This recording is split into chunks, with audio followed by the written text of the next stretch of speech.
నమస్కారం. Welcome to 3 news open talk.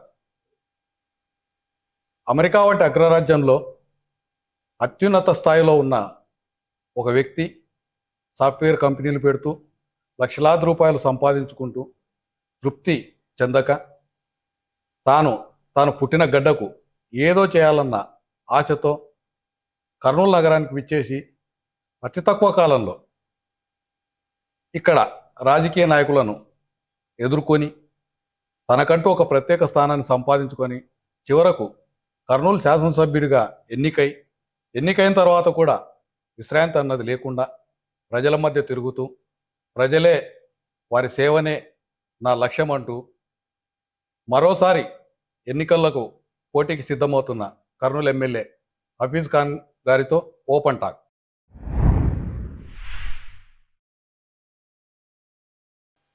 నమస్కారం. నమస్తే అన్న. అమెరికా వంటి ఒక అగ్రరాజ్యంలో సాఫ్ట్వేర్ కంపెనీలు, లక్షల రూపాయల సంపాదన, వీటన్నిటిని వదులుకొని ఒక గల్లీలోకి వచ్చి ఇక్కడ ప్రజలకు సేవ చేయాలన్న ఆలోచన మీకు ఎందుకు వచ్చింది? అంటే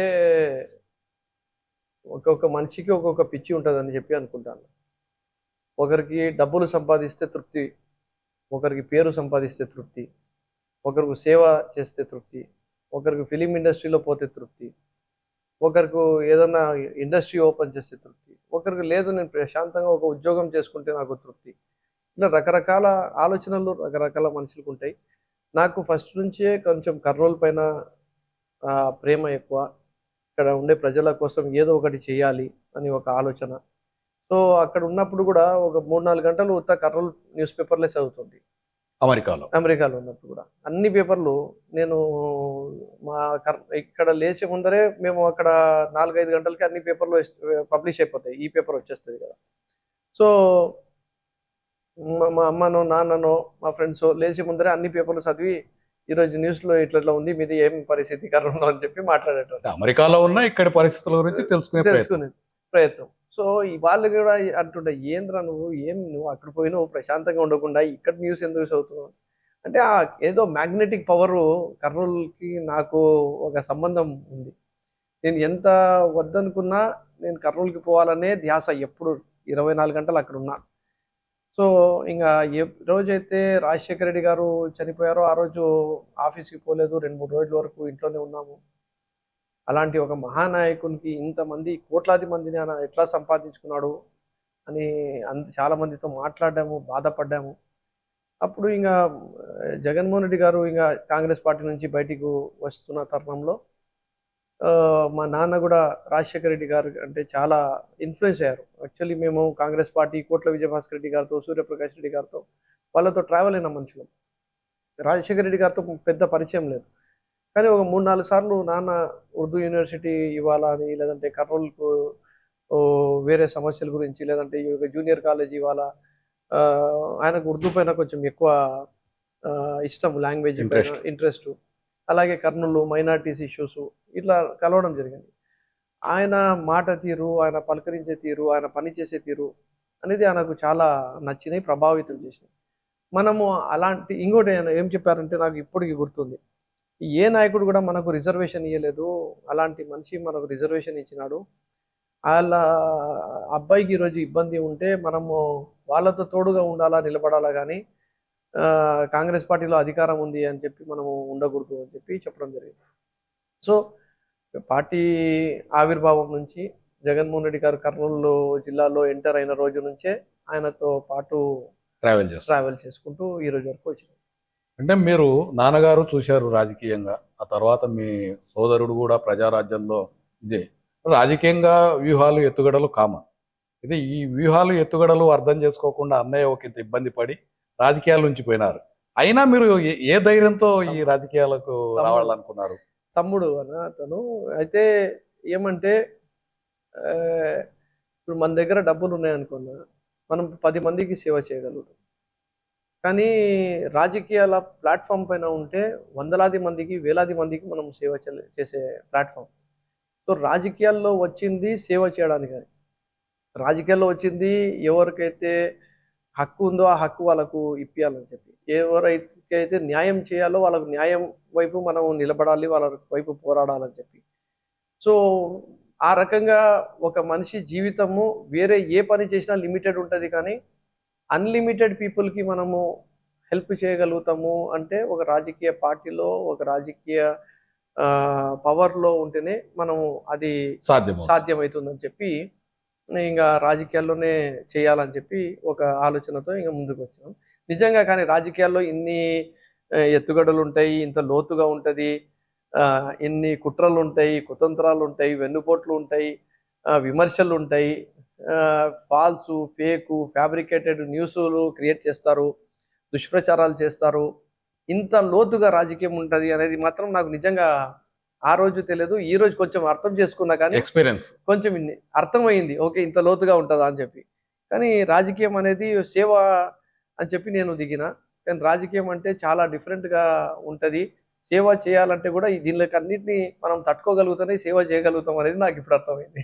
ఇప్పుడు మీరు అమెరికా నుంచి వచ్చిన తర్వాత కర్నూలులో చాలా తక్కువ కాలం జనంలో ఉండి జగన్మోహన్ రెడ్డి గారి మనసులో మీరు ఒక స్థానాన్ని ఏర్పాటు చేసుకొని ఈ శాసనసభ నుంచి పోటీ చేసేదానికి ఒక అవకాశం వచ్చింది.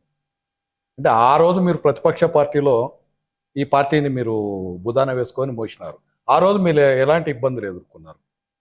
యాక్చువల్లీ 2011లోనే మేము కాంగ్రెస్ పార్టీ నుంచి వైఎస్ఆర్ కాంగ్రెస్ పార్టీలో వచ్చినప్పుడే ఈ పార్టీ పేరు వైఎస్ఆర్ కాంగ్రెస్ పార్టీ అని చెప్పి మనం జెండా తీసుకొని పోయి 5 మందో 10 మందితో కలిసి మనం తిరుగుతున్నప్పుడే ఆ పార్టీ పేరు కూడా జనాలకు పెద్దగా తెలియదు అనమాట. జగన్ పార్టీ అని చెప్పి చెప్పేటోళ్ళు. అవును, జగన్ పార్టీ అని చెప్పి చెప్పేటోళ్ళు. ఆ రోజు నుంచి 2014 వరకు ఒక పోరాటం. అంటే అది ఒక ఫేజ్ ఆఫ్ లైఫ్ పార్టీలో. 2014 నుంచి 16 వరకు ఒక ఫేజ్.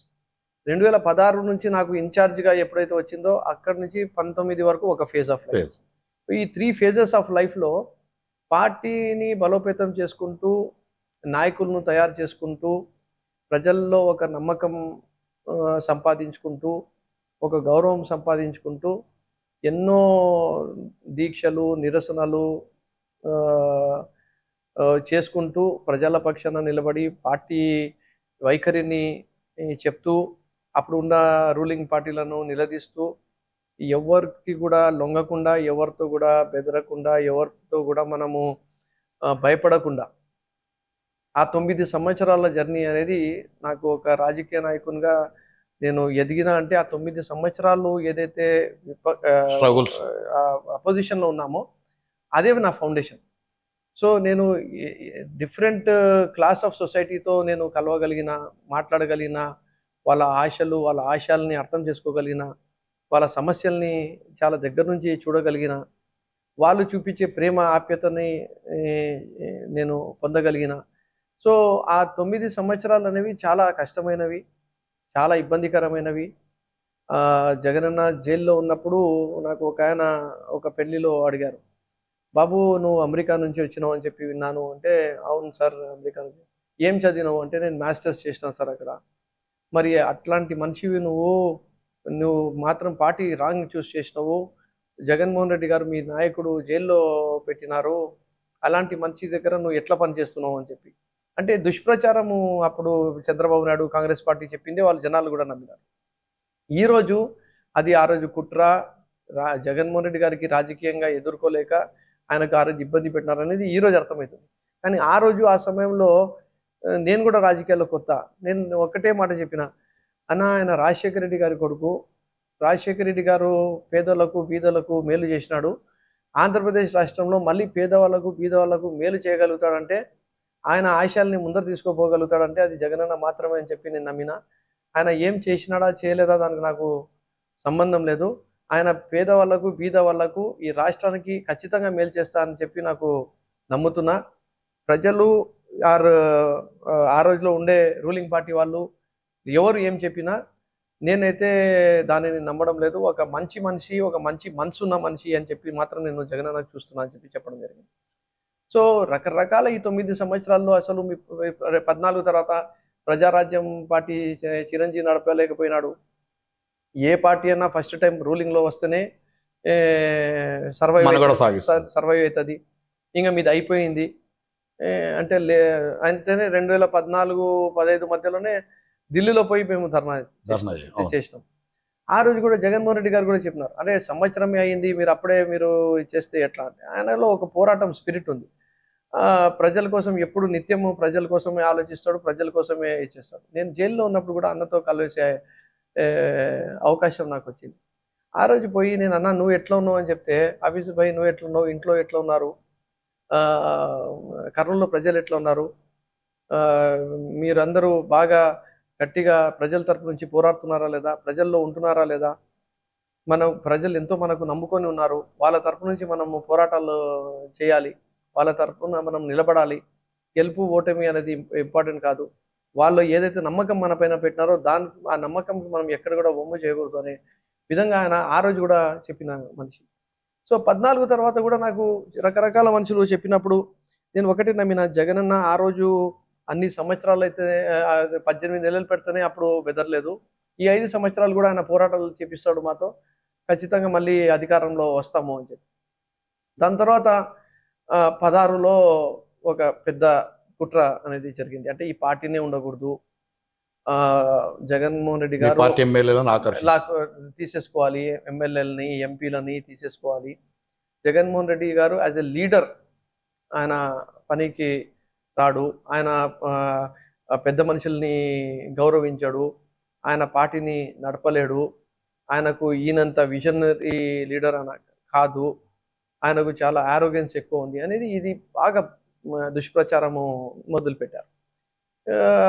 ఎమ్మెల్యేస్ని తీసేసుకుంటే ఇంకా ఈయన బలహీన పడతాడు, ఇంకా పార్టీ క్లోజ్ చేసేసుకుంటాడు, మనం మళ్ళీ గెలుస్తాము అనే ఊపులో వాళ్ళు చంద్రబాబు నాయుడు గారు చేశారు. కానీ అది మనం ఒకరి కోసము గుంత తవ్వితే ఆ గుంతలో మనమే పడతామని చెప్పి చెప్తారు. సో ఆ రకంగా ఆయన 23 మందిని తీసేసుకుంటే దేవుడు ఆయనకు అదే 23 మందితో ఇచ్చాడు. సో మేము నమ్మింది ఏమి అంటే, రాజశేఖర రెడ్డి గారి తనయుడుగా జగన్మోహన్ రెడ్డి గారు ఒక సెక్యులర్ భావజాలంతో, ఒక ప్రో పువర్ మనిషి, and very strong fighter, and ఒక స్ట్రాంగ్ కొన్ని సిద్ధాంతాలకి కట్టుబడి ఉండే మనిషి, క్యారెక్టర్ ఉండే మనిషి, ఏదైనా చెప్పే ముందర 1,00,000 సార్లు ఆలోచిస్తాడు. కానీ చెప్పిన తర్వాత మాత్రము దానిపైన ఎనిక్కిపోడు. రాజకీయాల్లో అది సాధ్యం కావు. చాలామంది పెద్ద పెద్ద నాయకులు కూడా ఎన్నో దఫాలుగా వాళ్ళు ఎక్కడో చోట ఎనికిపోయే పరిస్థితులు ఉండింటాయి. కానీ జగన్మోహన్ రెడ్డి గారికి విమర్శించే వాళ్ళు కూడా ఏం చెప్తారంటే, ఆ రకంగా చూసుకుంటే జగన్మోహన్ రెడ్డి గారు అన్ని లీడర్ల కన్నా మేలు, ఆయన ఏ మాట అయితే చెప్తాడో ఆ మాట పైన నిలబడతాడు అని చెప్పి.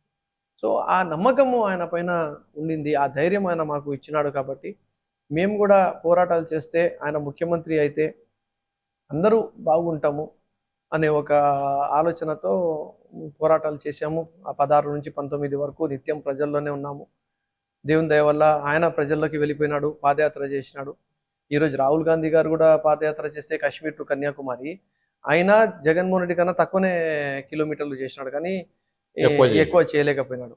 సో ఆయన ఎండలో తిరిగినాడు, వానలో తిరిగినాడు, దుమ్ములో తిరిగినాడు. అసలు ఆయనకు ఎంతో అలర్జీస్ అయిపోయినాయి, ఎన్ని ఇబ్బందులు, హెల్త్ ఇష్యూస్ వచ్చినాయి, కాళ్ళకు సమస్యలు వచ్చినాయి. కానీ ఎక్కడ కూడా ఆగకుండా, వెనక్కి తగ్గకుండా చాలా ఇది చేశాడు. ప్రజలు నమ్మినారు ఆయనకు. రెండోది ఏమంటే, రాష్ట్ర రాజకీయాల్లో ఒక రాజశేఖర రెడ్డి గారు, ఒక చంద్రబాబు నాయుడు గారు, ఈ 2 టైప్ ఆఫ్ పాలిటిక్స్, ఈ 2 టైప్ ఆఫ్ క్యారెక్టర్స్. ఈరోజు జగన్మోహన్ రెడ్డి గారు, చంద్రబాబు నాయుడు గారు. సో ఈ క్యారెక్టరిస్టిక్స్ చాలా స్ట్రాంగ్ క్యారెక్టరిస్టిక్స్, బలమైన క్యారెక్టరిస్టిక్స్, ప్రో పువర్ అండ్ ఏమంటారు ప్రో డెవలప్మెంట్ క్యారెక్టరిస్టిక్స్. సో నేను ఈ లీడర్తో నేను ఉన్నానని చెప్పి నేను చాలా గర్వపడుతున్నాను. 2019లో మీరు కర్నూలులో మీకు ప్రత్యర్థి టీజీ భరత్ గారు సామాన్యమైన వ్యక్తి కాదు. అలాంటి వ్యక్తిని ఓడించిన తర్వాత మీ పైన అనేక ఆశలు పెట్టుకున్నారు ప్రజలు, అభివృద్ధి కావచ్చు, సంక్షేమం కావచ్చు. ఈ 5 ఏళ్ల కాలంలో మీరు అభివృద్ధి కానీ, సంక్షేమం కానీ రాష్ట్ర ప్రభుత్వం నుంచి ఎన్ని నిధులు తీసుకురాగలిగారు? కృష్ణన్న, మీకు ఒక మాట చెప్తా. ఈరోజు మీడియాలో మనం వెనకబడి ఉన్నాం. నిజంగా చెప్పాలంటే ఒక్కొక్క నియోజకవర్గంలో కనీసం 1,000 కోట్ల రూపాయల సంక్షేమం జరిగింది. నా నియోజకవర్గంలో 1,000 కోట్ల సంక్షేమము, 1,000 కోట్ల అభివృద్ధి జరిగింది. కానీ మా దురదృష్టం ఏమంటే, ఏ ఒక్క ఛానల్ కూడా దీనిల గురించి మాట్లాడడానికి సిద్ధంగా లేదు. ఎంతసేపు పవన్ కళ్యాణ్ గారు ఎక్కడో చోట గుంతలో వాళ్ళే తవ్వి వాళ్ళ మనుషులే నిలబడి ఒక ఫోటో తీసుకుంటే దాని గురించి మాట్లాడతారు కానీ ఎన్ని వేల కిలోమీటర్ల రోడ్లు జగన్మోహన్ రెడ్డి గారు వేపించినారు అనే దానిపైన ఆ, ప్రచారం చేసుకోలేకపోయినా చేసుకోలేకపోయినాము. మా నాయకునికి ఇష్టం కూడా లేదు. ఆయన ఎంతసేపు చేసుకుంటూ పోవటమే పని చేసుకుంటూ పోవడం, ప్రజలకు మనం చేస్తున్నాం ప్రజలు గుర్తిస్తారు అనే ఆలోచనతో పోయే ఆలోచన. మనిషి. ఈ ఈ ప్రచారము ఆర్భాటం పైన పెద్దగా ఆయనకు ధ్యాస లేదు. మేము కూడా చెప్పినాం అన్న ఇది మంచిది కాదు అని. నిజంగా చెప్పాలంటే ఈరోజు 4 సీపోర్ట్లు కడుతున్నాం, ఒక 10 ఫిషింగ్ హార్బర్లు కడుతున్నాం, ఎస్సీజెడ్లు కడుతున్నాం, పెద్ద పెద్ద కంపెనీస్ ఈరోజు బిగ్ ఇండస్ట్రియల్ ఫ్యాక్టరీస్ మన దగ్గర వచ్చినాయి, పెట్టుబడులు వస్తున్నాయి. స్మాల్ ఎంఎస్ఎంఈస్ వచ్చినాయి, ఎంప్లాయ్మెంట్ జనరేట్ అయింది, ఎకానమీ పెరిగింది. కానీ దీని గురించి ఎవరు ఈరోజు మాట్లాడతారు చెప్పండి? ఎవరు మాట్లాడరు. ఒక్క సదస్సు పెడితేనే 1,00,000 కోట్ల రూపాయలు, ఆల్మోస్ట్ 13 లక్షల కోట్ల రూపాయలతో ఇన్వెస్ట్మెంట్స్ మేము చేస్తామని ముందుకు చెప్పి వచ్చినారు. ముందుకు వచ్చినారు. అంటే ఆ స్ట్రెంగ్త్ ఈ స్టేట్ లో ఉంది. అది ఎందుకు మరి చంద్రబాబు నాయుడు లాంటి విజనరీ గ్రహించలేకపోయినాడు, గుర్తించలేకపోయినాడు, నమ్మకం కలిగించలేకపోయినాడు, వాళ్ళని దానిని ఇన్వెస్ట్మెంట్స్ రూపంలో ఎందుకు తేలేకపోయినాడు? ఉమ్. ఆయన రాజకీయం అంతా ఏమి? అక్కడ ఒక ఐటీ టవర్, ఇక్కడ ఒక అమరావతి, అదొక్కటే చెప్పి నేనే విజనరీ అని చెప్పి ఆయన మాట్లాడతారు. మరి హైదరాబాద్లో ఒకవేళ ఆయననే సాఫ్ట్వేర్లో ఇది చేసింటే బెంగళూరుకి ఎవరు డెవలప్ చేసినారు? నేను మీకు అడుగుతున్నా, ఎవరు పేరు చెప్పగలుగుతారా? ఉమ్. అంటే అక్కడ వాళ్ళు అట్లాంటి మార్కెటింగ్ చేసుకోలేరు. పూణేలో ఎవరు చేసినారు? గుర్గాంలో ఎవరు చేసినారు? చెన్నైలో ఎవరు చేసినారు? వాళ్ళు ఇదంతా ఆర్గానిక్ గ్రోత్గా ఆ టైంలో మన్మోహన్ సింగ్ గారి ప్రభుత్వంలో కానీ, పివి నరసింహారావు గారి టైంలో ఉండని, నేదురుమల్లి జనార్దన్ రెడ్డి గారి టైంలో ఉండని, ఒక ఒక ప్రపంచంలో ఒక్కొక్కసారి ఒక్కొక్క అవకాశాలు వస్తాయి, దానికి అనుగుణంగా డెవలప్ అయినాయి. దానికి ఇంకా మైక్రోసాఫ్ట్ నేనే కనిపెట్టిన సాఫ్ట్వేరు, కంప్యూటర్ని నేనే కనిపెట్టిన, సెల్ ఫోన్ని నేనే కనిపెట్టిన అని చెప్పి ఈయనకి ఏదైతే పిచ్చి ఉందో, పబ్లిసిటీ పిచ్చి, దాంతో నిజంగా చంద్రబాబు నాయుడునే ఒక విజనరీ లీడరు, ఆయన టైమ్స్ మ్యాగజైన్లో కవరేజ్ చేయించుకుంటున్నాడు, ఆయన అమెరికా ప్రెసిడెంట్తో ఆయన మాట్లాడిస్తున్నాడు. అంటే ఆయనది మొత్తము రాజకీయ పార్టీ కన్నా పిఆర్ పార్టీ. పబ్లిక్ లోకి ఎట్లా వాళ్ళకు మనము మభ్య పెట్టాలా, లేదంటే తప్పుదవ పట్టియాలా, లేదంటే వాళ్ళ యాక్చువల్ సమస్యలపై నుంచి వాళ్ళ ఇది మళ్ళించి దృష్టి మళ్ళించి ఓన్లీ ఒక ప్రతిసారి ఒక డ్రీమ్ ని సెల్ చేస్తూ పోవాలి. ఈసారి ఇది చేసేస్తున్నా, ఇది అది నెక్స్ట్ టైం అది చేసేస్తున్నా అని చెప్పి అంత పేపర్ పైనే ఉంటుంది కానీ గ్రాఫిక్స్లోనే ఉంటుంది కానీ వాస్తవం ఏముండదు. ఈరోజు నాడు నేడు స్కూల్స్ ఎందుకు కట్టలేకపోయినాడు? మేము చేసినన్ని రోడ్ల అభివృద్ధి ఎందుకు చేయలేకపోయినాడు? 17 మెడికల్ కాలేజీలు ఎందుకు తేలేకపోయినాడు? ప్రైమరీ హెల్త్ సెంటర్స్ ఎందుకు కట్టలేకపోయినాడు? ఆర్బీకే సెంటర్ లాంటి ఒక కొత్త వినూత్నమైన కాన్సెప్ట్ని ఎందుకు తేలేకపోయినాడు? ఆ ఆర్బీకే సెంటర్లను ఎందుకు కట్టలేకపోయినాడు? ఒక సచివాలయం లాంటి ఒక వినూత్నమైన కాన్సెప్ట్ని ఎందుకు ఆలోచించలేకపోయినాడు? ఆ సచివాలయం వ్యవస్థ, ఆ వాలంటీర్ వ్యవస్థ ఎందుకు తేలేకపోయినాడు? లంచాలు లేని వ్యవస్థ ఎందుకు తేలేకపోయినాడు? విపక్ష లేని వ్యవస్థ ఎందుకు తేలేకపోయినాడు? ప్రజల ఇంటి దగ్గరికి ప్రజా పరిపాలనని ఎందుకు వెళ్ళలేకపోయినారు? మరి ఇన్ని ఆయన చేయలేనప్పుడు ఆయన విజనరీ ఎట్లా అవుతాడు అనేది నాకు అర్థం కావడం లేదు. నిజంగా గోబెల్స్ ప్రచారం అని చెప్పి మనం విన్నాము, కానీ గోబెల్స్ ప్రచారంలో ఈరోజు గోబెల్ బతికి ఉంటే కూడా ఆయన కూడా సిగ్గుపడేటోడేమో. లేదు, నేను చంద్రబాబు నాయుడుతో నేను కాంపిటీషన్ చేయలేను అని చెప్పి. ఆయన చేసింది శూన్యం, ప్రచారం ఎక్కువ. 600 హామీలు ఇచ్చినాడు ఆయన. 6 హామీలన్నా నెరవేర్చినాడా? మాకు కూడా అభివృద్ధి చేస్తాము, అది చేస్తాము, ఇది చేస్తాము అని చెప్పి ఫస్ట్ ఆగస్టు 15కి వచ్చి చెప్పిపోయినాడు. ఏదోన్నా ఒక పని అయినా చేసినాడా? చేయలేదు. ఎయిర్పోర్ట్ కూడా సగం చేసి నేను కంప్లీట్ అయిపోయినా అని చెప్పి రిబ్బన్ కట్ చేసుకొని వెళ్ళిపోయినా మనిషి. మేము వచ్చిన తర్వాత చేసినాం. సో చెప్పాలనుకుంటే కర్నూలు నియోజకవర్గం, నేను రాష్ట్రం గురించి మాట్లాడినా, కర్నూలు గురించి నేను మరీ స్పెసిఫిక్గా మీరు అడుగుతున్నారు కాబట్టి చెప్తున్నా. ఈరోజు ఎయిర్పోర్ట్ని కంప్లీట్ చేసినాం. హైదరాబాద్ బెంగళూరు ఇండస్ట్రియల్ కారిడార్ని మనము తీసుకొని రాగలిగినాం. దానివల్ల ఏమవుతుందంటే సెంట్రల్ గవర్నమెంట్ నుంచి ఫండ్స్ వచ్చే అవకాశం ఉంటుంది, ఇండస్ట్రీస్ వచ్చే అవకాశం ఉంటుంది. మనకు హైదరాబాద్ బెంగళూరు ఇండస్ట్రియల్ కారిడార్లో ఓర్వకల్ నోడ్కి అప్రూవ్ చేయించుకున్నాం. అంటే ఓర్వకల్ ఇండస్ట్రియల్ పార్క్ని అప్రూవ్ చేయించుకున్నాం.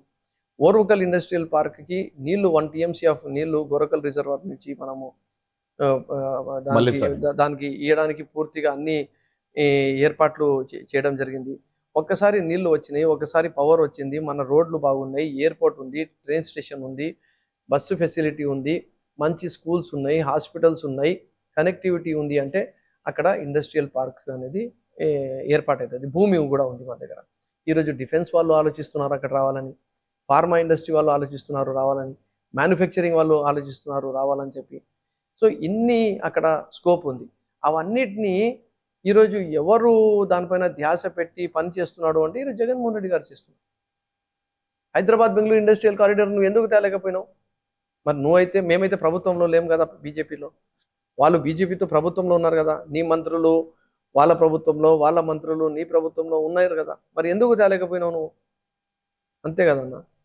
అలాగే ఈరోజు జ్యుడిషియల్ క్యాపిటల్ అంటే మన శ్రీబాగ్ ఒప్పందం ప్రకారంగా ఈ ప్రజలు ఏదైతే ఆశయాలు ఉన్నాయో ఆ ఆశయాలకు అనుగుణంగా, అలాగే ఈ ఈ ప్రాంతము ఈ గడ్డ చేసిన త్యాగం.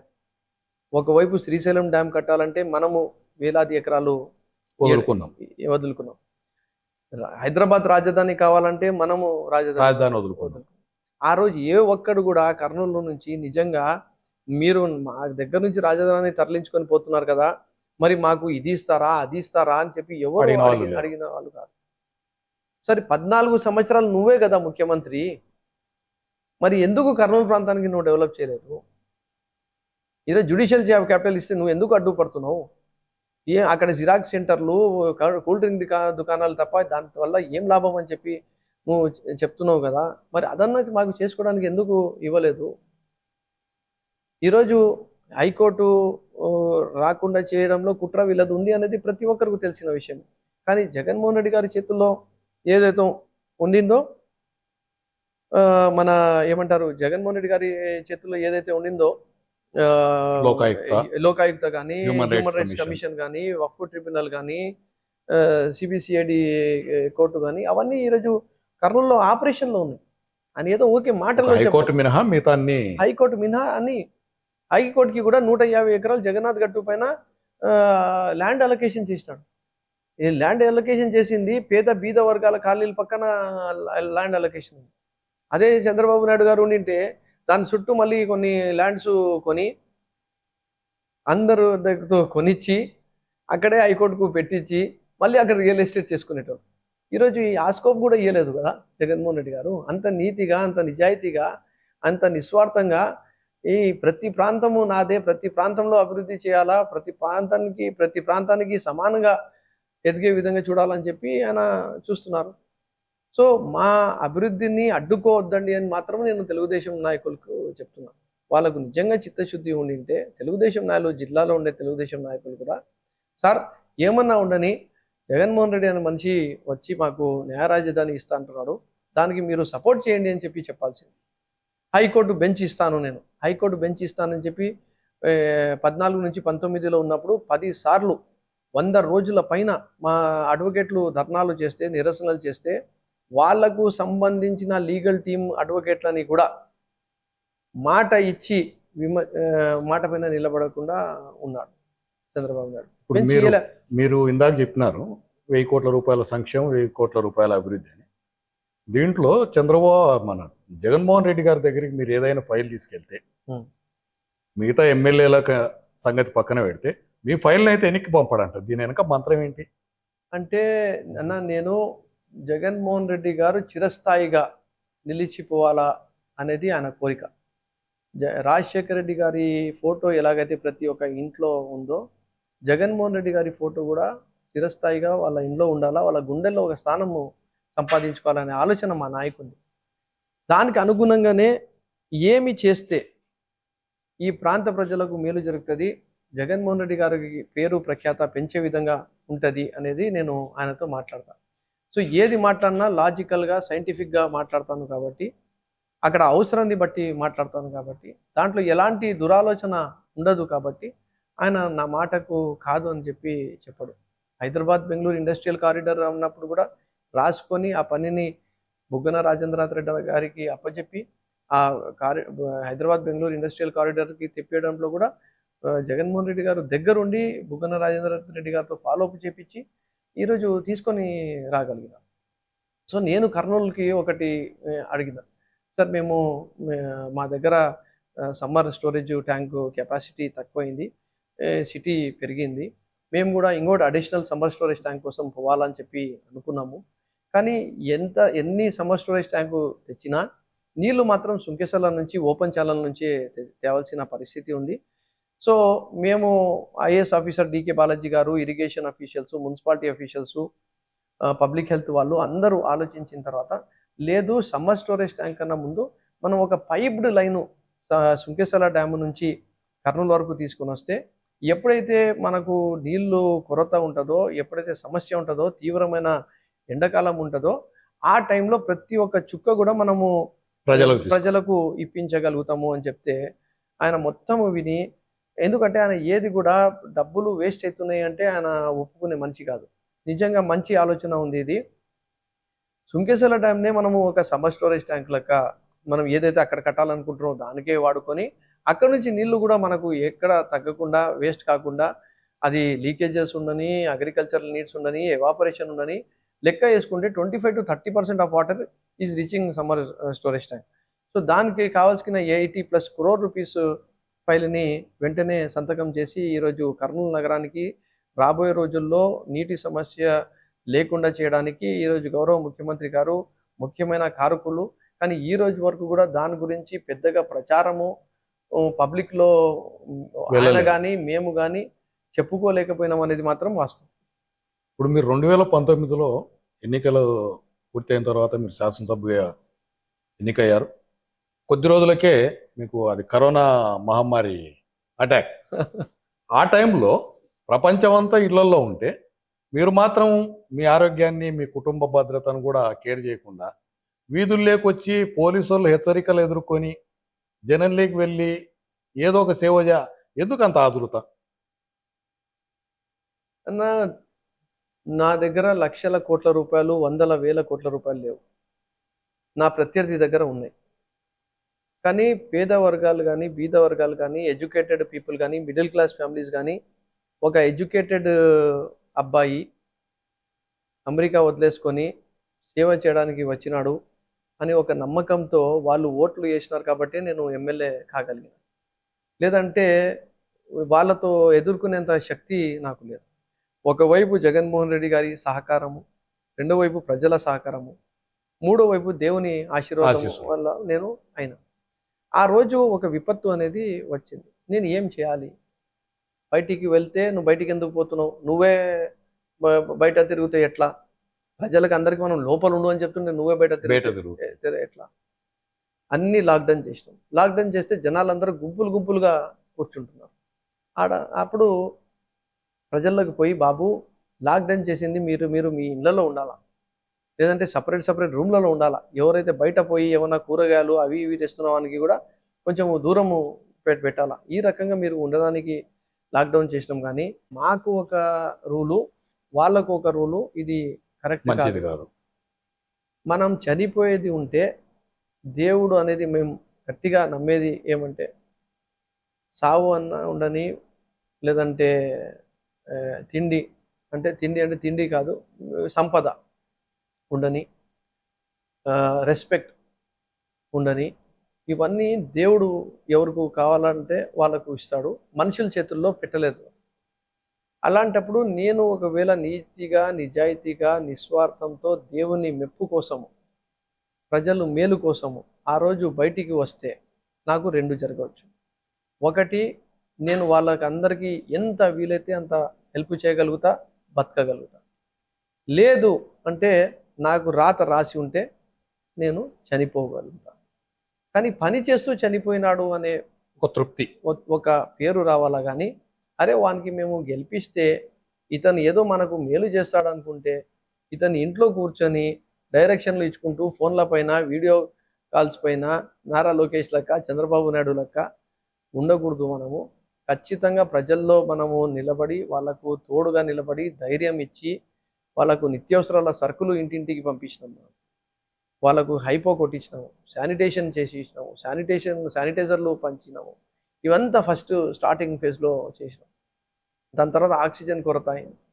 ఆక్సిజన్ కాన్సన్ట్రేటర్లు కావాలా, ఆక్సిజన్ సిలిండర్లు తేవాలని చెప్పి అనుకున్నాం.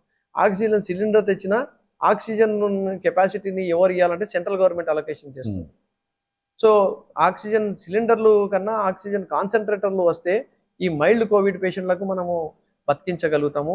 ఈ అక్యూట్ కోవిడ్ పేషెంట్లకు ఎక్కువ వాళ్ళకు వెంటిలేటర్ పైన ఆ ఆక్సిజన్ని వాళ్ళకు కేటాయించగలుగుతాము అని చెప్పి అమెరికాలో ఆ రోజు మా మురళి అన్న అని చెప్పి, మురళిరెడ్డి అన్న, రవిరెడ్డి అన్న అండ్ వసీం భాయ్ వాళ్ళు పాపము నన్ను నమ్మి 100 కాన్సన్ట్రేటర్లు ప్లేన్లో కర్నూలుకి పంపించడం జరిగింది. 100 కాన్సన్ట్రేటర్లు గ్రీన్కో కంపెనీ హైదరాబాద్కి తీసుకొస్తే కేటీఆర్ గారు పోయి రిసీవ్ చేసుకున్నారు. ఓకే, 100 కాన్సన్ట్రేటర్లు ఒక సామాన్య ఎమ్మెల్యే కర్నూలు నగర ప్రజల కోసం మాత్రమే. 20 రెట్లు కన్నా పెద్దగా ఉంటుందేమో కర్నూలు కన్నా హైదరాబాద్, ఊహించలేదు. నేను కర్నూలు కోసం మాత్రమే 100 కాన్సన్ట్రేటర్స్ ఆ రోజు తీసుకొని రాగలిగాను. దాని తర్వాత మళ్ళీ 200 కాన్సన్ట్రేటర్లు తీసుకొని వచ్చాను. దాని తర్వాత మళ్ళీ 2 ఆక్సిజన్ ప్లాంట్లు 1700 సిలిండర్లు తెప్పించినాం. ఒక అంబులెన్సు పెట్టించినాం. శ్మశాన వాటికల్లో గౌరవబద్ధంగా ఆచారాలని తగినట్టు వాళ్ళ అంత్యక్రియలు కావాలా అని చెప్పి పద్ధతి ప్రకారంగా శ్మశాన వాటికల్ని ఒప్పించి రాష్ట్ర ప్రభుత్వానికి మనం ఫస్ట్ కర్నూలులోనే ఓపెన్ చేపించగలిగినాం. అనాథ శవాళ్ళక మీరు వదిలేసేయొద్దండి అని చెప్పి ప్రజలకు తెలిసి వచ్చే విధంగా నేనే 2 అంత్యక్రియలు చేయడం జరిగింది స్వయంగా. అలాంటి బర్నర్ కూడా హిందూ ఆచారాల ప్రకారంగా కొంతమంది బూడుస్తారు, కొంతమంది కాలుస్తారు. కాళ్ళు వల్చాలంటే కూడా కట్టెలు కావాలి, బొగ్గు కావాలి, అవి కావాలి, ఇవి కావాలి. ఆ టైంలో ఏమి దొరకాలంటే పరిస్థితి ప్రపంచమే స్తంభించింది లేదు. సో అలాంటప్పుడు మనము ఆ టైంలో కూడా బర్నర్ అహ్మదాబాద్ నుంచి తెప్పించి ఆ రోజు కమిషనర్ గారుగా బాలాజీ సార్ ఉండినారు. ఆయన కూడా బ్రహ్మాండంగా మాకు సపోర్ట్ చేశారు. సీఎం ఆఫీస్ మాకు చాలా బాగా సపోర్ట్ చేసింది. కలెక్టర్గా వీరపాండ్యన్ గారు ఉండినారు, ఆయన సహకరించినారు. సో మేము బర్నర్ కూడా ఆ రోజు పెట్టేయగలిగాము. నేనే అంత్యక్రియలు కూడా చేయడం జరిగింది. అలాగే మా టీంలో ఒక 50-100 మంది యంగ్ పిల్లల్ని ఎప్పుడు ఏం అవసరం వచ్చినా ఎవరు అవైలబుల్ ఉంటే వాళ్ళు ఇలాంటి అంత్యక్రియలు చేయండి అని చెప్పి ఈ కులాలకు మతాలకు అతీతంగా ఒక టీము అంతా మాది హెచ్కే టీం అని చెప్పి అంత్యక్రియలు చేయడం జరిగింది. సో ఈ రకంగా కరోనా కష్టకాలంలో నేను 100% కాదు 200% ఇయ్యగలిగిన అనే ఒక సంతృప్తి నాకు సత్య వరకు ఉంటుంది. అది చాలు నాకు అని చెప్పి ఆ రోజు కోరుకున్నా. ఈ రోజు కూడా నేను అదే మాట చెప్తున్నా. ఇప్పుడు మీరు చెప్తుంటే అంటే కరోనా సమయంలో కావచ్చు, లేదా సంక్షేమానికి 1000 కోట్లు కావచ్చు, అభివృద్ధికి 1000 కోట్లు, ఇది పబ్లిక్లోకి తీసుకుపోవడానికి మీరు ఎక్కడ ఫెయిల్ అయినారు అని మీరు అనుకుంటున్నారు? అంటే ప్రచారంకి ఒక బడ్జెట్ లేదు. గౌరవ ముఖ్యమంత్రి గారు ప్రచారం కోసం ఒక బడ్జెట్ అనేది పెట్టలేదు. అదే చంద్రబాబు నాయుడు గారు అయితే దోమల పైన దండయాత్ర అని చెప్పి కూడా బడ్జెట్ పెట్టినారు. ఆయన నిజంగా దోమలతో చంపినాడో చంపలేదో తెలియదు, కానీ దోమల పైన దండయాత్ర అని చెప్పి ఆయన ముందరే ఒక 2 దోమల్ని వీళ్ళలాగా చూపించి ఒక స్ప్రే పెట్టించి ఆయన పైన ఒక పిచికారీ కొట్టించి రష్ అనే వాళ్ళు కింద పడిపోయి నేను దోమల పైన దండయాత్ర చేస్తున్నా అని చెప్పి. సో ఎక్కడో చోట మన ప్రభుత్వము, మన గౌరవ ముఖ్యమంత్రి గారు ఏదైతే organic mouth to mouth propaganda జరగాలి, మనం చెప్పుకొని సొంతం డబ్బా కొట్టుకున్నట్టు ఉండకూడదు అనేది ఆయన ఒక ఆలోచన విధానము. దానికి మనం కూడా ఫాలో అయినాము. కానీ మీరు ఎక్కడ చూసినా ఖచ్చితంగా ఎలక్షన్స్ వచ్చేటప్పటికి ప్రజలు అన్నీ గమనిస్తారు, అన్నీ ఆలోచించి ఓటు వేస్తారు. 1 గంట సేపు లైన్లో నిలబడి ఓటు వేస్తారంటే వాళ్ళు 1 గంటలో ఎన్ని ఆలోచిస్తారు అనేది కూడా మీరు ఆలోచించాలి. సో ఖచ్చితంగా మేము చేసిన సేవ ఆ రోజు ప్రభుత్వ పరంగా కూడా వాలంటీర్ ప్రతి ఇంటికి పోయి టెంపరేచర్ చెక్ చేయడము, వాళ్ళకు మందులు ఇవ్వడము, వాళ్ళకు క్వారంటైన్ సెంటర్కి తీసుకుపోవడము, వాళ్ళకు హాస్పిటల్లో ట్రీట్మెంట్ చేపించడము.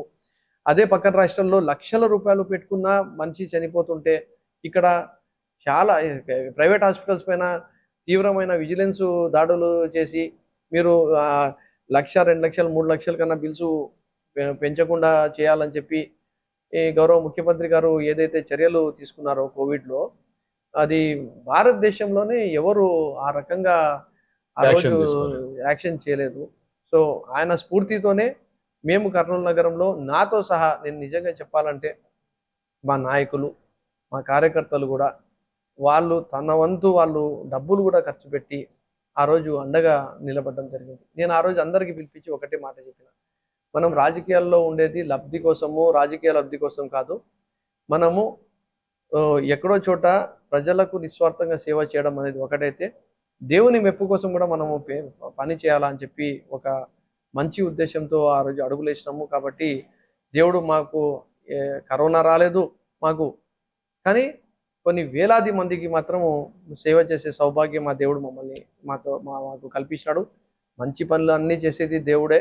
కానీ ఎవరో ఒకరికి ఒక జరియా అంటే ఒక మనిషి రూపంలో అతనితో పని చేపిస్తాడు. కాబట్టి మాకు వాడుకున్నాడు ఆయన చేసే ఆ కష్టమైన సమయంలో ఆ మంచి పనులు చేపించడానికి మమ్మల్ని వాడుకున్నందుకు ఆ దేవుణ్ణి కృతజ్ఞతలు తెలుపుకుంటున్నాను. కర్నూలు నగర ప్రజల కోసం కానీ, నియోజకవర్గ అభివృద్ధి కోసం కానీ ఇంత చేస్తున్నా హఫీజ్ ఖాన్ గారు ఏమీ చేయట్లేదు, అభివృద్ధి పట్టించుకోవట్లేదు అంటూ మీ పార్టీలోనే, ప్రతిపక్ష పార్టీలు విమర్శించడం సహజం.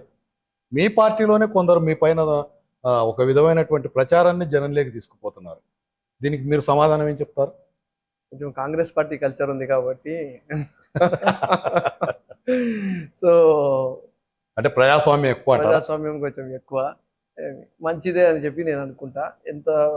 ఎందుకంటే ఎవరు ఎంతమంది ఎన్ని రాళ్ళు మన పైన వేస్తే మనం అంత ఏమంటాం చురుగ్గా ఉంటాము. ఇంకా ఎక్కువ కసి పెరుగుతుంది, ఇంకా ఎక్కువ పని చేస్తాము.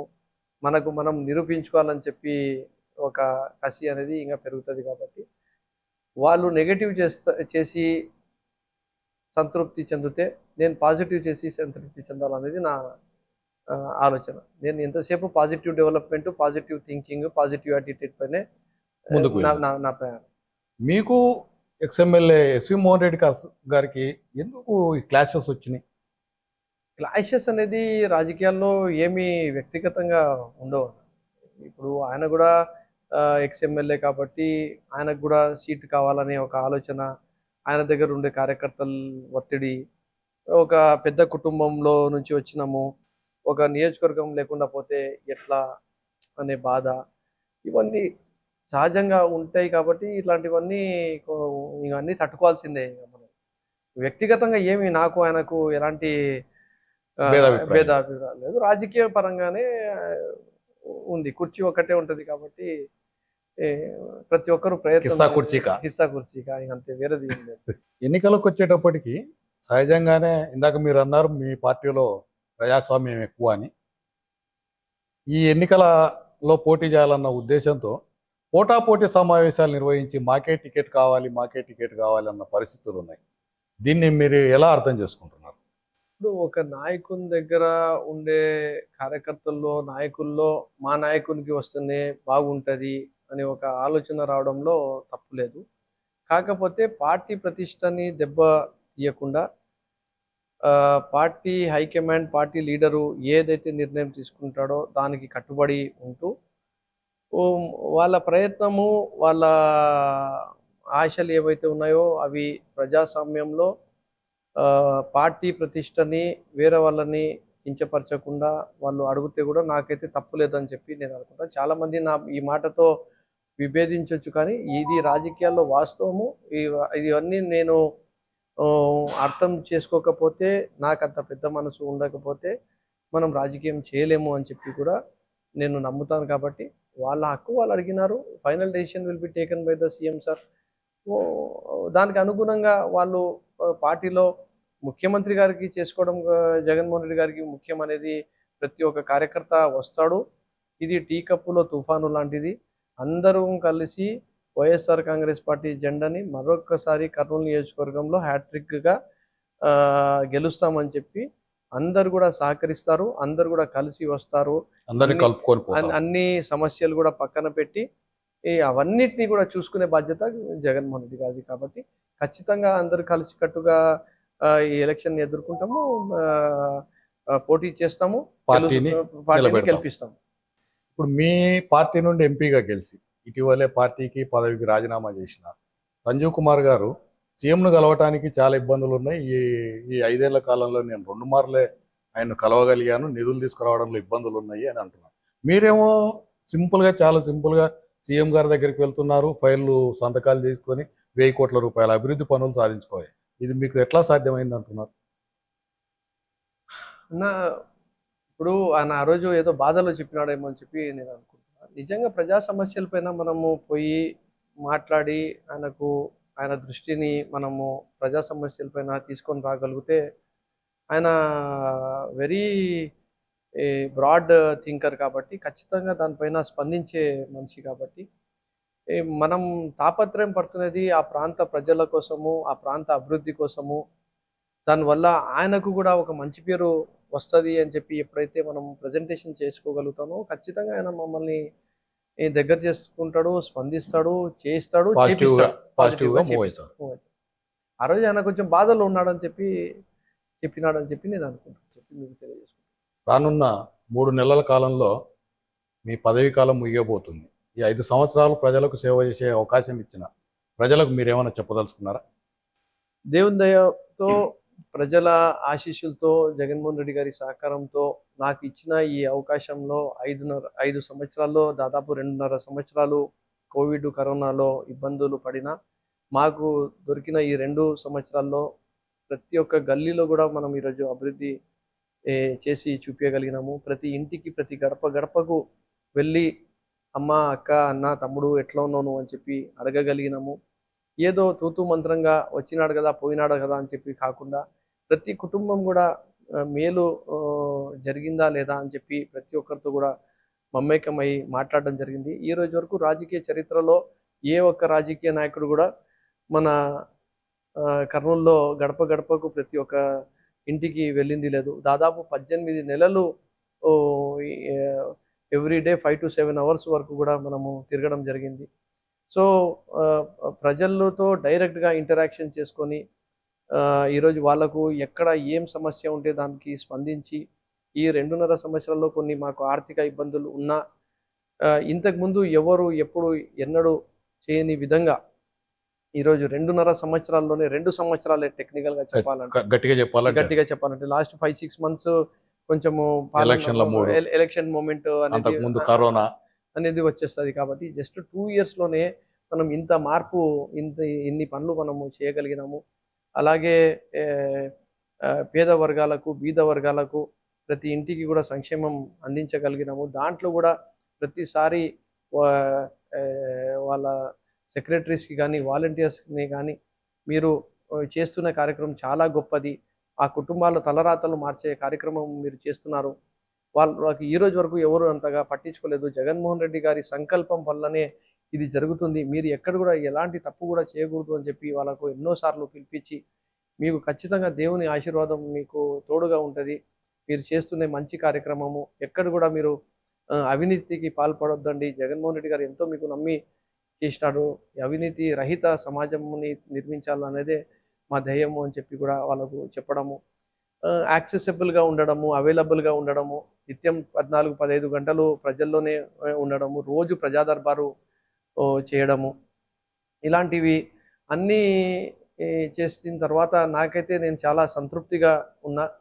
నేను ఏమేమి చెయ్యాలా అని చెప్పి అనుకున్నానో చాలా మటుకు నేను చేయగలిగిన, ఇంకా చాలా చేయాల్సింది ఉంటుంది. ఇది నిరంతర ప్రక్రియ.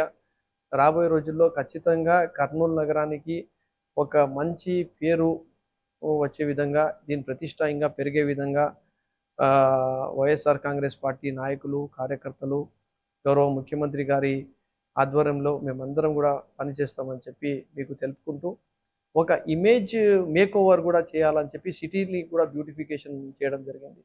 అలాగే కొండారెడ్డి బుర్జు దగ్గర ఒక పార్కు కట్టాలని చెప్పి ఒక ఆలోచన చేసినాం. ఎందుకు చేసినాము అంటే, ఈ తెలుగు ఫిలిం ఇండస్ట్రీలో కర్నూలు అంటేనే రౌడిజము, ఫ్యాక్షనిజము, కొట్లాటలు, ప్రజల్లో చెడాభిప్రాయం అని వాళ్ళు మాత్రం డబ్బులు సంపాదించుకున్నారు, వాళ్ళకు మాత్రం ఈలలు దొరికినాయి, కానీ మా ప్రాంతానికి మాత్రం చెడ్డ పేరు వచ్చింది అనేది నాకు ఒక భావన. అంటే ఇక్కడ నేను ఒక ఇండస్ట్రియల్ హబ్ క్రియేట్ చేయాలన్నా, ఒక సాఫ్ట్వేర్ హబ్ క్రియేట్ చేయాలన్నా, జ్యుడిషియల్ క్యాపిటల్ ఇక్కడ రావాలన్నా, ఈ ఏరియా డెవలప్ కావాలన్నా దాని ఇమేజ్ అనేది దెబ్బతీసి దెబ్బతీసే విధంగా ఏదైతే ఉందో దానిని కూడా మనం మార్చాలని చెప్పి అక్కడ ఒక పార్కు కట్టి ఈరోజు మీ ద్వారా నేను తెలుగు ఫిలిం ఇండస్ట్రీకి చెప్పేది కూడా ఏమంటే కొండారెడ్డి బుర్జు దగ్గర వచ్చి ఏదో ఒక comedy Sino family Sino fight లేదంటే రొమాంటిక్ సాంగ్ చేసుకోవాలా కానీ మీరు ఫైట్ సీన్ మాత్రం మా కర్నూలులో చేయకూడదు అని చెప్పి మీ ద్వారా కూడా తెలియజేసుకుంటున్నాను. ఎందుకంటే ఇది చాలా ప్రేమతో ఉండే ప్రాంతము, చాలా ఆప్యత చూపించే ప్రాంతము, ఎంతో ముక్కుసూటితో మాట్లాడే ప్రాంతము. ఇక్కడ ప్రాంత ప్రజల్లో కూడా చాలా పీస్ఫుల్గా ఉంటారు, చాలా ప్రేమతో ఉంటారు. కానీ ఎక్కడో చోట కర్నూలు అంటేనే ఎక్కడ నీ వెనకల ఎన్ని సూమలు, ఎన్ని బండ్లు, ఎన్ని బాంబులు, ఎన్ని గన్నులు, నువ్వు ఎన్ని మర్డర్లు చేసినావు అనే రకంగా ఏదైతే ఇమేజ్ని తయారు చేసి పెట్టినారో దానికి భిన్నంగా కూడా ఈరోజు కర్నూలు నగరంలో ఒక educated, very simple, very accessible, very available, కులాలకు మతాలకు అతీతంగా ఎక్కడ కూడా ఎలాంటి విపక్ష లేకుండా ఒకవైపు కర్నూలు డెవలప్మెంట్, ఒకవైపు కర్నూలు ప్రజలు సర్వీసు అనే ఒక భావన కూడా కల్పించడంలో కూడా నేను రాత్రి పగలు దానికోసం కూడా నేను కష్టపడినాను, కృషి చేస్తున్నాను, చేస్తూనే ఉంటాను అని చెప్పి కూడా తెలియజేసుకుంటూ, అలాగే గౌరవ ముఖ్యమంత్రి గారికి మీ ద్వారా ఈరోజు ధన్యవాదాలు తెలపాల్సిన అవసరం ఏముందంటే ఎండోమెంట్స్ డిపార్ట్మెంట్ నుంచి కూడా మేము ప్రయత్నం చేస్తే నాలుగు టెంపుల్స్కి డబ్బులు ఇవ్వడం జరిగింది. కోట ఆంజనేయ స్వామి టెంపుల్కు ₹1,00,00,000, మన రాంబొట్ల టెంపుల్కు ₹1,00,00,000, సత్యనారాయణ స్వామి టెంపుల్కి ₹1,00,00,000, మలాయి బలాయి సత్రం అని చెప్తుంది, దాంట్లో 2 టెంపుల్స్ ఉన్నాయి, దాంట్లో 70 లక్షలు. ఇవన్నీ కూడా ఈ పురాతన టెంపుల్స్ని కూడా మనము ఈరోజు పునర్నిర్మాణం చేయగలుగుతున్నాము. టీటీడీ కళ్యాణ మండపం కంప్లీట్ పూర్తి కావడానికి వచ్చింది. రివర్ ఫ్రంట్ రోడ్డుని తయారు చేసినాం, రివర్ ఫ్రంట్లో ఘాట్స్ని తయారు చేసినాం.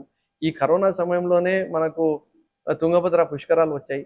తుంగభద్ర పుష్కరాలు వస్తే ఒక ముస్లిం ఎమ్మెల్యే ఉన్నాడు, అతను సరిగ్గా ఏం చేస్తాడో ఏం చేయడో అని చెప్తే ఆ తుంగభద్ర పుష్కరాల పనులు కూడా ఎక్కడ కూడా ఎన్ని లోపాలు ఉండకూడదు అని చెప్పి రాత్రి పగలు ఇంజనీరింగ్ డిపార్ట్మెంట్స్తో కాంట్రాక్టర్లతో పనులు చేపించి ఆ భక్తులకి కూడా ఎక్కడ కూడా ఇబ్బంది లేకుండా చేయగలిగినాం. సో నేనైతే ఈ 5 సంవత్సరాల కాలంలో ప్రజల ఏమైతే నా పైన నమ్మకం పెట్టుకున్నారో దానికి అనుగుణంగా నా శక్తికి మించి నేను ఈ పరిస్థితుల్లో, అంటే ఒకవైపు ఫైనాన్షియల్ ఇష్యూస్ ఉన్నా, ఒకవైపు కరోనా ఇష్యూస్ ఉన్నా, అన్నీ ఒకవైపు పొలిటికల్ స్పీడ్ బ్రేకర్లు, అంటే మనకు జ్యుడిషియల్ క్యాపిటల్ అని వచ్చేసింటే 500 కోట్ల రూపాయలు, 1000 కోట్ల రూపాయలు ఇంకా మనకు అదనంగా ఇన్ఫ్రాస్ట్రక్చర్ డెవలప్మెంట్కి కూడా డబ్బులు వచ్చేవి, లేదంటే 2000 కోట్లు వచ్చేవి. సో స్టేట్ బడ్జెట్లో నుంచి మనము మన షేర్ని మనము తీసుకోగలిగే పరిస్థితి ఉండేది. ఇవన్నీ లేకున్నా మేము ఇంత మాత్రం చేయగలిగినామంటే ఐ థింక్ అది దేవుని ఆశీర్వాదం, మా గౌరవ ముఖ్యమంత్రి గారి సహకారం అని చెప్పి మీకు తెలియజేసుకుంటాం. ఎన్నికల లోపు ఈ ఏవైతే పూర్తయిన టిడ్కో గృహాలను ఆ లబ్ధిదారులకు అందించే కార్యక్రమాన్ని చేపట్టే అవకాశం ఉందా? ఖచ్చితంగా టిడ్కో హౌసెస్ని వాళ్ళకు ఇవ్వాలని చెప్పి పూర్తిగా మేమైతే రెడీ అయినాము. చాలా మటుకు దాదాపు ఆల్మోస్ట్ 1000-1500 హౌసెస్ వాళ్ళకు పొజిషన్ కూడా ఇవ్వడం జరిగింది. కాకపోతే అక్కడ సమస్య ఏమి వస్తుంది అంటే ట్రాన్స్పోర్ట్ సమస్య, సెక్యూరిటీ సమస్య, ఇలాంటి సమస్యల వల్ల ప్రజలు అంత దూరం నేను పోయి ఉండి మళ్ళీ వెనక్కి రావాలి కదా అని కొంచెం లాజిస్టికల్ ప్రాబ్లమ్స్ వల్ల ఇబ్బంది అవుతుంది. కానీ పొజిషన్ హ్యాండ్ ఓవర్ చేయడానికి మాత్రము ఈ రోజుకి కూడా ప్రభుత్వం సిద్ధంగా ఉంది. టిడ్కో ఇల్లులు కూడా పూర్తిగా కంప్లీట్ చేయడం జరిగింది.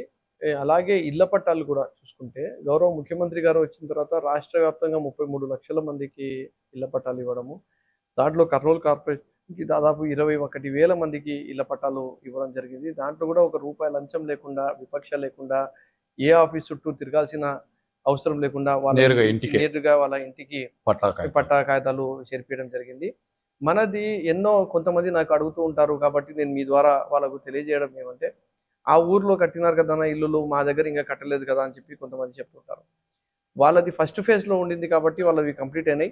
సెకండ్ ఫేజ్ అనేది ఇంకా స్టార్ట్ కాలేదు, నెక్స్ట్ స్టార్ట్ కాబోతుంది. కాబట్టి ఖచ్చితంగా సెకండ్ ఫేజ్లో మనవి రాబోయే ఒక సంవత్సరం 2 సంవత్సరాల్లో మన కర్నూలు జగనన్న కాలనీ. జగనన్న కాలనీ, కర్నూలు జగనన్న కాలనీలో కూడా మన ఇల్లు నిర్మాణము స్టార్ట్ చేసి పూర్తిగా చేస్తాము. ఎందుకంటే దాని పేరే జగనన్న ఇళ్ళ కాలనీ కాబట్టి ప్రతిష్టాత్మకంగా తీసుకొని అన్ని సౌకర్యాలు, అన్ని సదుపాయాలతో మంచి ఇల్లులు, నాణ్యమైన ఇల్లులు కట్టించి వాళ్ళకి ఇచ్చే ప్రయత్నము జగన్మోహన్ రెడ్డి గారు ఖచ్చితంగా చేస్తారని చెప్పి ఈ మీ ద్వారా తెలియజేసుకుంటాం. చివరగా వస్తే మళ్ళీ ఎలక్షన్స్ వస్తున్నాయి. మళ్ళీ ఇందాక మీరు అన్నట్టు కిస్సా కుర్చీగా స్టార్ట్ అయింది. ప్రధానంగా 2-3 పోటీ పడుతున్నారు. మళ్ళీ మీకు సీట్ వస్తుందన్న పూర్తి భరోసా మీకుందా? కానీ ఎప్పుడైనా ఉండని నీతిగా, నిజాయితీగా, నిస్వార్థంగా ప్రజల కోసము మనం ఏదైతే నమ్ముకొని వచ్చినామో ఆ పని మనం చేసుకుంటూ పోతే ఆ దేవుని ఆశీర్వాదము దాంట్లో తోడు అయ్యి, ప్రజల ప్రార్థనలు దాంట్లో ఒక బలంగా తోడు అయ్యి, నాయకుడు నా పైన ఉండే నమ్మకము, నా పైన ఉండే ప్రేమ అవన్నీ కలిసి వచ్చి మళ్ళీ నాకే వస్తుంది అనే ఒక అభిప్రాయం నాకు ఉంది. నమ్మకం. ఈసారి మళ్ళీ ఎమ్మెల్యేగా మీరు ఎన్నికైతే మీరు కర్నూలు డెవలప్మెంట్కి కానీ ప్రజల సంక్షేమం కోసం కానీ ఏమైనా మీ లక్ష్యాలు ఉన్నాయా? మేము ఇప్పుడే మీకు చెప్పాను, ఈ టర్మ్లో మేము ఏం చేయగలిగినామంటే ఎక్కడైతే 20-30 సంవత్సరాల నుంచి రోడ్లు వేయలేదో అక్కడ వేసినాము, డ్రైన్స్ వేసినాము, పైప్ లైన్స్ వేసినాము, సుంకెసల నుంచి వాటర్ పైప్ లైన్ తీసుకొని రాగలిగినాము, లైట్స్ వేసినాము, బ్రహ్మాండమైన పార్కులు కట్టినాము, గ్రౌండ్స్ తయారు చేసినాము. ఒకటైతే చిల్డ్రన్స్ పార్క్ అయితే దేశంలోనే 3వ గ్లో గార్డెన్ లెక్క దానిని కర్నూలుకి తీసుకురాగలిగినాము. ఏదైతే సింగపూర్, మలేషియాలో పోయి చూస్తే గ్లో గార్డెన్ ఉంటుందో అది మనం కర్నూలుకి తీసుకొని రాగలిగినాము. కొండారెడ్డి బుర్జ్ దగ్గర లేజర్ అండ్ సౌండ్ షోతో దానిని ఒక పార్క్ కట్టి అక్కడ ఒక బ్యూటిఫుల్ ఎన్వైర్న్మెంట్ని ఎవ్రీడే ఈవినింగ్ ప్రజలు వచ్చి హ్యాపీగా టైం స్పెండ్ చేసే విధంగా అక్కడ తయారు చేస్తున్నాము. అలాగే ప్రైమరీ హెల్త్ సెంటర్స్ కట్టాము. గవర్నమెంట్ జనరల్ హాస్పిటల్ 500 కోట్ల రూపాయలతో పని నడుస్తుంది. క్యాన్సర్ హాస్పిటల్ 156 కోట్లతో ఆల్మోస్ట్ కన్స్ట్రక్షన్ వర్క్స్ అన్నీ అయిపోయినాయి. డయాగ్నోస్టిక్ బ్లాక్ని కంప్లీట్ చేసినాము. కొత్త ఎంఆర్ఐని, సిటీ స్కాన్ని మనము తేగలిగినాము. మెడికల్ కాలేజ్లో పీజీ స్టూడెంట్స్కి కావాల్సిన హాస్టల్ ఫెసిలిటీస్ తేగలిగినాము. 2 మెడికల్ కాలేజీలు నంద్యాల, ఆదోని రావడం వల్ల మన పైన కొంచెం బర్డన్ తగ్గుతుంది. క్రిటికల్ కేర్ యూనిట్ కోసం 23 కోట్ల రూపాయలతో మనం హాస్పిటల్ని స్ట్రెంథెన్ చేసుకోగలిగినాము. అంటే ఒకవైపు civic communities, municipal civic communities, ఒకవైపు హెల్త్ కేర్, ఒకవైపు ఎడ్యుకేషన్లో నాడు నేడులో 55 స్కూల్స్ 27 కోట్ల రూపాయలతో 23 కోట్ల రూపాయలతో అభివృద్ధి చేసినాము. ఇంగ్లీష్ మీడియం తీసుకొని వచ్చినాము. క్లస్టర్ యూనివర్సిటీ అని KVR women's college, silver Jubilee college, government degree college అని చెప్పి ఆ మూడింటిని కలిపి దాదాపు 80 కోట్ల రూపాయలతో క్లస్టర్ యూనివర్సిటీని కట్టించినాము. రాయలసీమ యూనివర్సిటీలో ఒక 10 కోట్ల రూపాయలతో ఇంజనీరింగ్ బ్లాక్ని కట్టించినాము. అంటే ఎడ్యుకేషన్ని పూర్తిగా ఏమంటారు చాలా ఫౌండేషన్ లెవెల్ నుంచి, స్కూల్ లెవెల్ నుంచి యూనివర్సిటీ లెవెల్ వరకు ప్రతిష్టాత్మకంగా చేసే విధంగా చేసినాము. ప్రైమరీ హెల్త్ సెంటర్ నుంచి జనరల్ హాస్పిటల్లో సూపర్ స్పెషాలిటీ వరకు, క్యాన్సర్ బిల్డింగ్ వరకు దానిని అభివృద్ధి చేయగలిగినాము. సో ప్రజలకు కావాల్సిన పార్క్స్ని మనం డెవలప్ చేయగలిగినాము. శ్మశాన వాటికల్ని అభివృద్ధి పరిచినాము. హిందూ శ్మశాన వాటిక, 2 హిందూ శ్మశాన వాటికల్ని అభివృద్ధి పరిచినాము. ఒకటి ముస్లిం శ్మశాన వాటిక, దాంట్లో ఒక ఫ్యూనరల్ హోమ్ కడుతున్నాము. అలాగే ఒక క్రిస్టియన్స్ శ్మశాన వాటికకి సిఎస్ఐ చర్చ్ వాళ్ళకు ల్యాండ్ అలొకేషన్ చేసి మళ్ళీ వాళ్ళకు కూడా కావాల్సిన చేపలు కావాలని చెప్తే దానికి పనులు స్టార్ట్ చేస్తున్నాము. సో ఈ రకంగా ప్రజలకు ఎక్కడెక్కడ ఏం అవసరం ఉంటుందో అవన్నీ కూడా చేసుకుంటూ పోయినాం. పిల్లలకి ఆడుకోవడానికి మంచి basketball court, state of the art basketball court ఈరోజు స్టేడియంలో చేసినాము. ఒక ఇండోర్ స్టేడియం కట్టినాము. ఒక టెన్నిస్ అకాడమీ తయారు చేసినాము. క్రికెట్ కోసము ప్రాక్టీసింగ్ నెట్స్ తయారు చేసినాము. సో ఒకవైపు స్పోర్ట్స్, ఒకవైపు హెల్త్ కేరు, ఒకవైపు ఎడ్యుకేషను, ఒకవైపు పార్క్స్, ఒకవైపు ఫన్ అండ్ ఏమంటారు ఎంజాయ్మెంట్ కోసము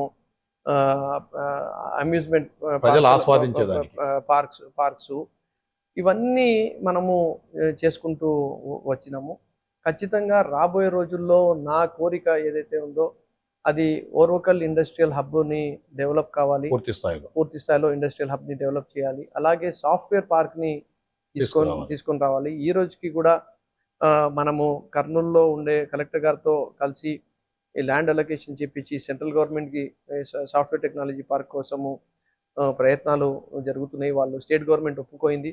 ఇప్పుడు సెంట్రల్ గవర్నమెంట్కి తీసుకొని పోతున్నారు. అలాగే సాఫ్ట్వేర్ కంపెనీస్ని తీసుకొని వచ్చి ఇక్కడ జాబ్ క్రియేషన్ అనేది చేపియాలా అని చెప్పి. ఎందుకంటే ఈరోజు ఇక్కడ ఈ ప్రాంతంలో ఎంతో నిరుద్యోగ సమస్య ఉంది. నేను ఒక సాఫ్ట్వేర్ ఐటీ ప్రొఫెషనల్గా నాకు కూడా ఉండే ప్యాషన్ అది. ఆ ఇండస్ట్రీ ఇక్కడికి రావాలా, కర్నూలులో కూడా రావాలా అని చెప్పి. మంచి స్కోప్ కూడా ఉంటుంది. It will be B town. ఖర్చులు తక్కువ ఉంటాయి. అటు ఎంప్లాయీస్ హ్యాపీగా ఉంటారు, అటు కంపెనీస్కి కూడా ఫైనాన్షియల్ బర్డన్ తగ్గుతుంది. ఆ రకంగా తీసుకుపోవాలా. అలాగే హైకోర్టుని తీసుకొని రావాలా, హైకోర్టుని కట్టియాలా, లా యూనివర్సిటీని తీసుకొని రావాలా, కట్టియాలా. ఇలాంటి పనులు ఇంకా మెరుగ్గా చేయాలని చెప్పి ఆలోచన ఉంది నెక్స్ట్ టర్మ్ కోసం. గత 5 సంవత్సరాల కాలంలో మేము అభివృద్ధి చేయడానికి మిగిలింది కేవలం 2.5-3 సంవత్సరాలే.